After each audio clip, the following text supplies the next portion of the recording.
për shkak të procedurës edhe rregullorës punës kuvendit për gjithë deputetët prezent, ky amandament ka kaluar në 2 komisione funksionale, Komisionin për Arsim, Shkencë, Kulturë, Rini dhe Sport dhe Komisionin për Financa. Çka është edhe tjetra, në amandamentin 18 është aprovuar ky investim kapital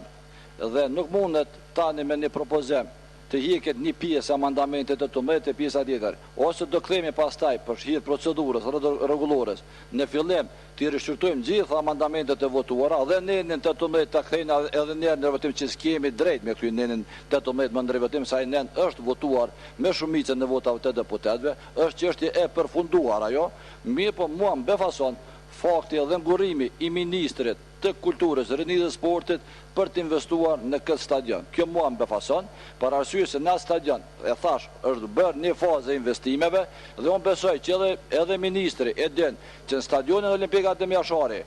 mungojnë ndriçimi, stadionin Olimpik Adem Jashari mungojnë qasja VIP, stadioni Adem Jashari, jo pse janë investuar, por nuk janë investuar WC për publik. Stadioni Adem Jashari mungon ekrani për paraqitjen e rezultateve dhe me këtu ky stadion do bëjë një stadion i përmasave evropiane dhe unë nuk besoj që ministri është kundër kësaj. Unë nuk besoj që ministri është kundër kësaj.